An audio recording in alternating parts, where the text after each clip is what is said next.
अभी तक हमारे वीडियो को लाइक नहीं किए हो तो लाइक कर लो और चैनल में नए हो तो सब्सक्राइब कर लो और बेल आइकन भी दबा लें ताकि हर वीडियो का नोटिफिकेशन आप लोगों को मिले। Thank you.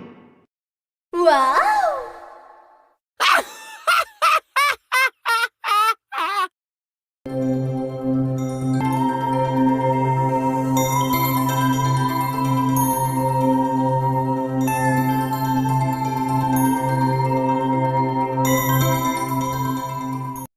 गंवार सास।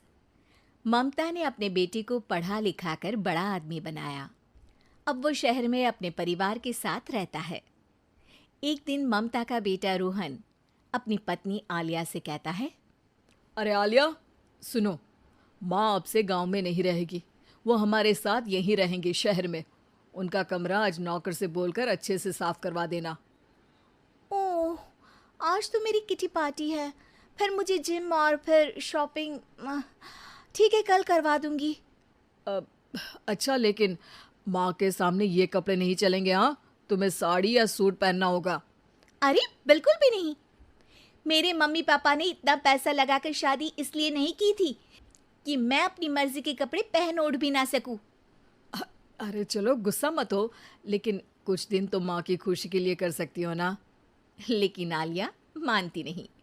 माँ आती है सिंपल सी साड़ी, झोला और चप्पल पहनकर। अरे रोहन, मैं इनके साथ कैसे रहूंगी? मेरी फ्रेंड्स क्या कहेंगी? ये तो पूरी गंवार लग रही है। आलिया, माँ गांव में रहती थी इसलिए ऐसी हैं। तुम आज ही माँ के साथ जाकर उनकी पसंद की शॉपिंग करवा देना। इनके साथ घर के अंदर रहना मुश्किल है, बाहर तो मैं कभी भी ना जाऊं। रोहन को आलिया पर गुस्सा आ जाता है। माँ, ओ माँ। हाँ बेटा।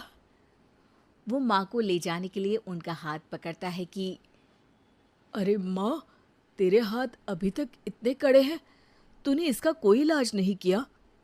अरे बेटा, इसका कोई इलाज नहीं।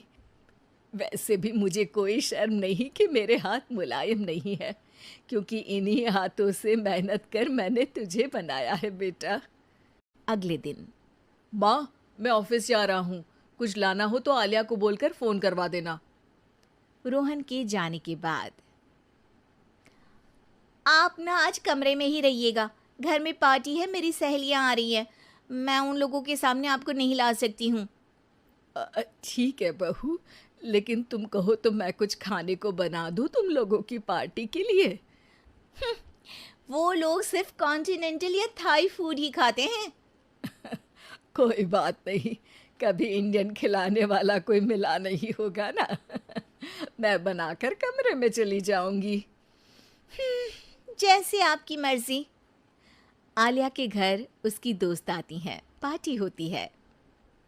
अरे वाह आलिया, ये क्या है खाने में? बड़ा ही स्वादिष्ट है यार, इसकी रेसिपी मुझे चाहिए। हाँ, और ये दाल, ओ माय गॉड, मैंने तो किसी 5 स्टार में भी ऐसी दाल नहीं खाई है यार। तू कुक को यहाँ बुलाना।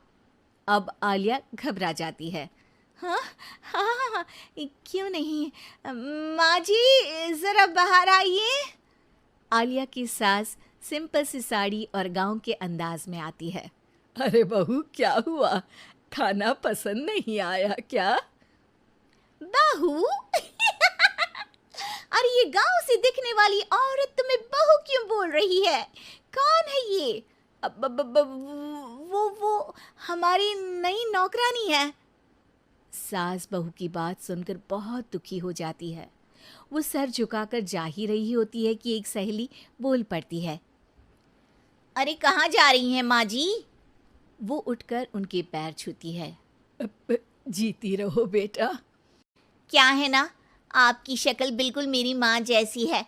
पता है आलिया, मैं शहर पढ़ने आई और फिर शहरी हो गई, लेकिन मेरे माँ पापा तो आज भी गांव में रहते हैं, बिल्कुल इनके जैसे ही हैं। आप यहाँ बैठिए ना आंटी, आप सच में बड़ी खूबसूरत है और आपके हाथ का खाना तो लाजवाब है। काश ये मेरी सास होती। सभी सहेलियां सास को घेर कर बैठ जाती हैं और उनसे खाने की रेसिपी पूछ रही होती है कि तभी घर की बेल बजती है और रोहन आता है। अरे क्या बात है, आज आप लोग हमारे घर में। और ये लोग तो मुझे आलिया से ज्यादा माँ की सहेलियां लग रही हैं। क्या ये आपकी माँ है? लेकिन आलिया ने तो कहा कि ये उनकी नौकरानी है और इन्होंने भी नहीं बताया। वो नहीं बताएंगी क्योंकि उनके लिए बच्चों की इज्जत और उनकी खुशी सबसे पहले है। मुझे माफ कर दो, मुझे इन्हें तुम लोगों से मिलवाने में शर्म आ रही थी कि तुम लोग क्या कहती। अरे अब तो हमें शर्म आ रही है कि तुम हम लोगों की सहेली हो। हाँ, जो माँ जैसी सास को नौकरानी बोले वो हमारी सहेली नहीं हो सकती। ये बोलकर सभी वहां से जाने लगती है कि सास बोलती है, आलिया की तरफ से मैं तुम लोगों से माफी मांगती हूँ। उसने जो कहा उसके लिए मैं उसे माफ करती हूँ। अब तुम लोग भी उसे माफ कर दो, क्योंकि अगर तुम लोगों ने उससे दोस्ती तोड़ी तो फिर मेरे हाथ का खाना कैसे खाओगी? नहीं नहीं आंटी, जरूर आएंगे, लेकिन अब आलिया की नहीं बल्कि आपकी सहेली बनकर।